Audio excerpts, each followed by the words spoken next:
Terima kasih Anda masih bersama kami. Bagi Anda yang baru saja bergabung, kami hadirkan kembali 3 berita utama hari ini. Warga Dusun Slametan, Klaten berdemo di lokasi pembangunan jalan tol Jogja-Solo menuntut pencairan ganti rugi atas jalan desa mereka. Kesal akibat suara motor digeber, kelompok remaja menganiaya remaja lainnya dalam sebuah minimarket di Sragen Wetan. Perakitan logistik pemilu 2024 baik surat suara dan kotak suara secara serentak dilakukan oleh KPU seluruh kabupaten kota di Jawa Tengah.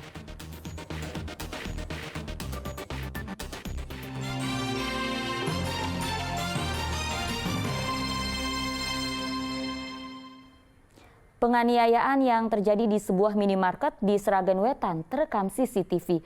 Penganiayaan terjadi karena pelaku kesal, korban menggeber-geber motornya di depan pelaku.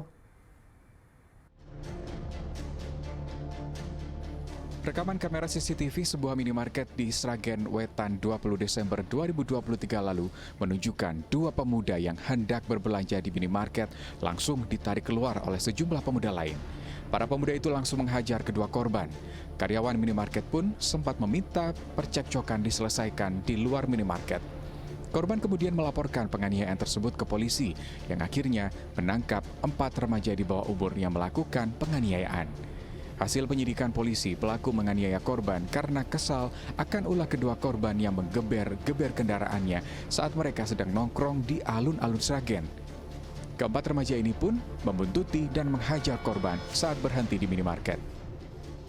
Tanggal 20 Desember sekitar jam 3, para pelaku nongkrong di alun-alun Sragen.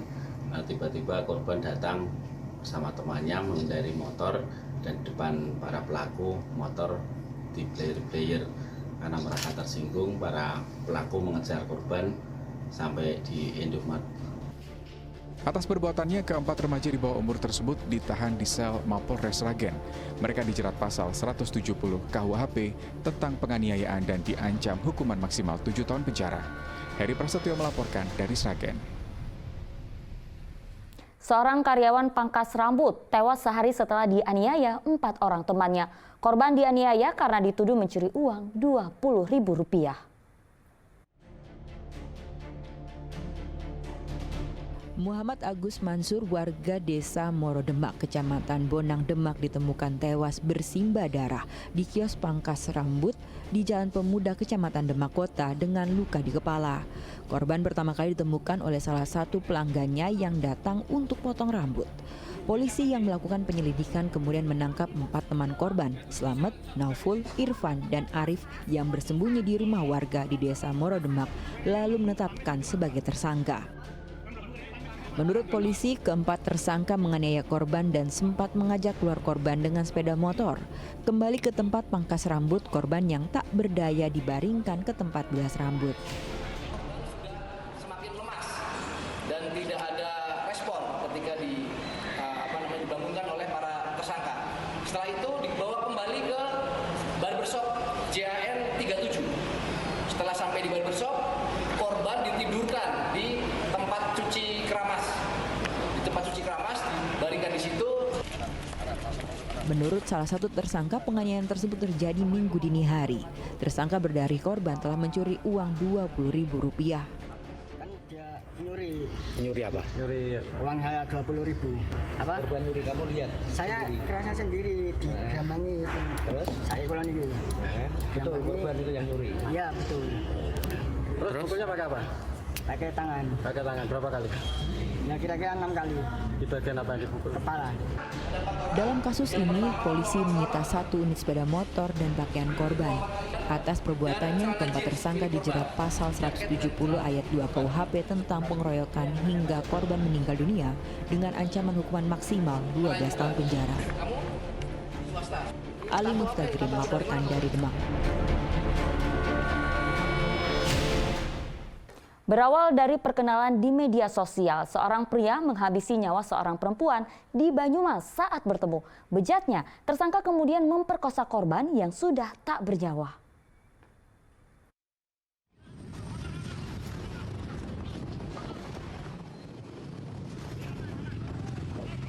Sejumlah anggota Polres Banyumas menyergap Syahrul, tersangka pembunuh seorang wanita muda di Jalan Raya Kalibagor. Tersangka ditangkap saat tengah mengendarai sepeda motor. Tersangka ditangkap setelah polisi menemukan jasad korban Lestari di Desa Pliken akhir tahun lalu. Hasil pelacakan komunikasi terakhir korban di media sosial mengarah kepada tersangka, dan hasil autopsi menunjukkan korban mengalami trauma tumpul dan kekerasan seksual.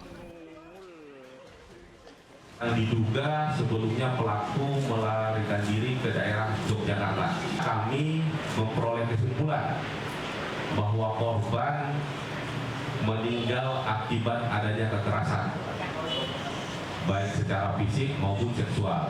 Tersangka mengaku berkenalan dengan korban melalui media sosial Facebook setahun lalu dan kemudian sepakat bertemu. Rupanya tersangka memang berniat buruk ingin memperkosa korban. Korban yang melawan lalu dipukul tersangka dengan kayu. Kamu ngajak main? Ajak main baru 1 kali.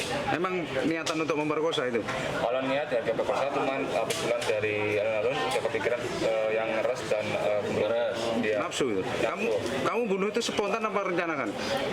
Spontan. Spontan kamu apain?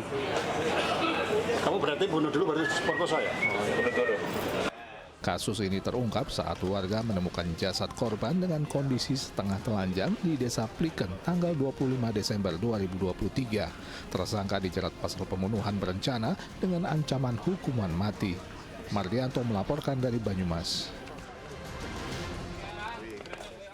Tersangka kasus duel maut yang dipicu kiriman foto yang menimbulkan pertengkaran rumah tangga akhirnya ditangkap. Tersangka mengaku mengirim foto lama korban dengan seorang wanita lain yang membuat istri korban marah hanya untuk bercanda.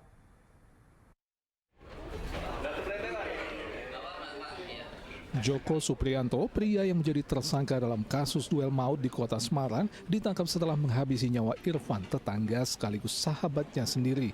Tersangka Joko mengaku awalnya hanya iseng mengirimkan foto korban bersama seorang perempuan yang tak lain adalah teman lama korban. Ia tak menyangka foto lama Irfan tersebut akan memicu pertengkaran dengan istri korban. Ya, bercandanya seperti itu biasanya. Itu juga foto lama. Foto sama selingkuhan korban atau? Enggak, teman seperti kita ini. Tongkrongan ya? Iya, tongkrongan. Juga orang situ juga. Tersangka sempat menolong korban dengan mencegat motor yang melintas dan membawa korban. Sayangnya nyawa korban tak tertolong. Polisi kini berkoordinasi dengan ahli pidana terkait tindakan tersangka. Namun ada pertimbangan, tersangka akan dikenakan pasal 48 KUHP karena keadaan yang memaksa pelaku melakukan perbuatannya. Jadi dari hasil otopsi meninggal karena mati lemas, meninggal lemas karena kehabisan darah. Dari luka yang di bahu kiri itulah yang membuat korban meninggal dunia. Peristiwa terjadi pada tanggal 30 Desember lalu. Tersangka mengirimkan foto korban bersama seorang wanita yang kemudian dilihat oleh istri korban dan memicu pertengkaran dengan korban. Tak terima, korban meminta fotonya dihapus tetapi tak diindahkan. Hal itu membuat korban Irfan datang ke rumah tersangka dan mengamuk dengan membawa senjata tajam. Duel pun tak terhindarkan. Naasnya, Irfan tewas dalam duel itu. Agus Hermanto melaporkan dari Kota Semarang.